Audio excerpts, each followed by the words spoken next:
चलिए आज आपको लेकर चलता हूं समय में थोड़ा पीछे, एक ऐसे दौर में जब जिंदगी बहुत बहुत अलग थी।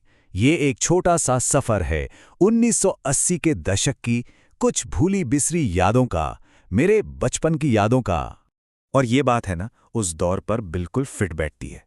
वो एक ऐसा समय था जिसे दौलत से नहीं बल्कि अलग ही तरह की अमीरी से पहचाना जाता था। चीजें कम थी पर शायद इसीलिए खुशियां ज्यादा थी। तो चलिए सबसे पहले यही देखते हैं कि उस जमाने में हमारी जेबों में और हमारे दिलों में कौन सी चीजें खजाने की तरह हुआ करती थीं। आज के नोट और सिक्के तो बेशक बहुत अलग दिखते हैं, लेकिन उस वक्त इनकी कीमत भी कुछ और ही थी। चवन्नी अठन्नी में जो खुशी मिल जाती थी वो शायद आज 100 रुपए में भी ना मिले। हर सिक्के की, हर नोट की अपनी एक कहानी होती थी।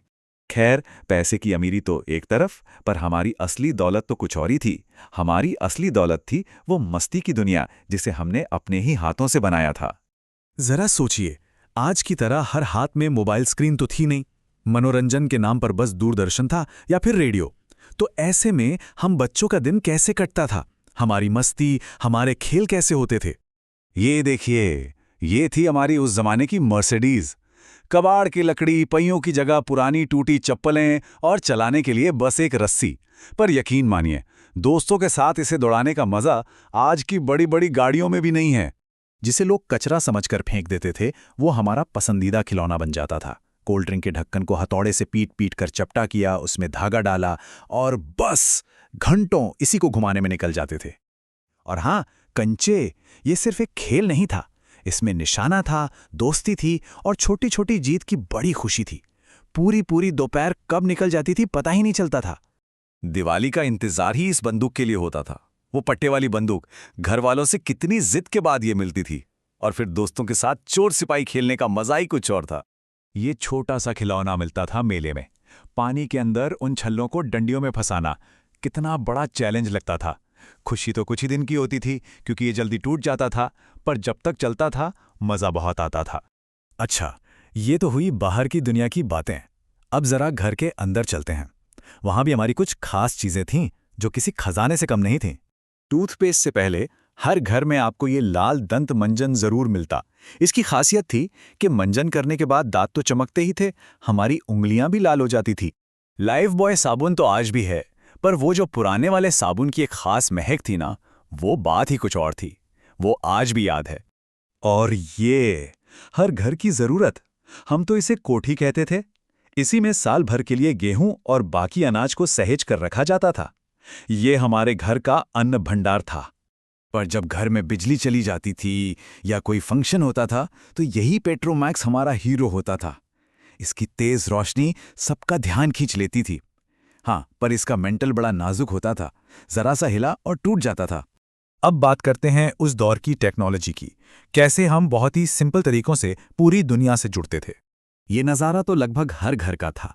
नीचे टीवी पर चित्रहार में झिलमिल शुरू हुई नहीं कि घर के किसी एक सदस्य को छत पर चढ़ना ही पड़ता था। और ये पूरा टीम वर्क होता था। नीचे से कोई चिल्लाता था, आया क्या, थोड़ा और घुमा, और ऊपर वाला बेचारा उसे धीरे धीरे सही दिशा में सेट करता था। अपना मनोरंजन वापस पाने के लिए ये एक छोटा सा पारिवारिक काम था। उस जमाने में यूट्यूब, स्पॉटिफाई कहाँ थे। संगीत सुनने का मतलब था ये कैसेट। मनपसंद गाने रिकॉर्ड करवाना, दोस्तों से मांग कर लाना, और हाँ, अगर टेप उलझ जाए तो उसे पेंसिल से ठीक करना। हर कैसेट की अपनी एक याद जुड़ी होती थी। ये था उस समय का सबसे हाईटेक गैजेट, एक रिचार्जेबल टॉर्च जिसमें रेडियो भी था और कैसेट प्लेयर भी। मतलब रोशनी, खबर और संगीत सब कुछ एक साथ। ये बहुत कीमती चीज मानी जाती थी। इन सब चीजों के अलावा उस दौर की असली दौलत तो कुछ और ही थी। वो थे हमारे छोटे छोटे विश्वास और हमारी सादगी, जो पैसों से नहीं खरीदे जा सकते थे। ये एक प्यारा सा अंधविश्वास था जो शायद हम सबने किया है। लगता था कि किताब में मोर पंख रखने से विद्या आती है और परीक्षा में अच्छे नंबर आते हैं। इससे हिम्मत बहुत मिलती थी। उस समय की सादगी देखनी हो तो नाई की दुकान को याद कर लीजिए। कोई एसी नहीं, कोई चमक दमक नहीं, बस एक कुर्सी, कुछ जरूरी औजार और पानी छिड़कने के लिए वो हाथ से चलने वाला फुहारा। सब कुछ कितना सरल था। आज जब हमारे पास सब कुछ है तो कभी-कभी ये सवाल मन में आता है, क्या तरक्की की इस दौड़ में हम उन छोटी-छोटी असली खुशियों को कहीं पीछे छोड़ आए हैं जो असल में जिंदगी को अमीर बनाती थीं? सोचिए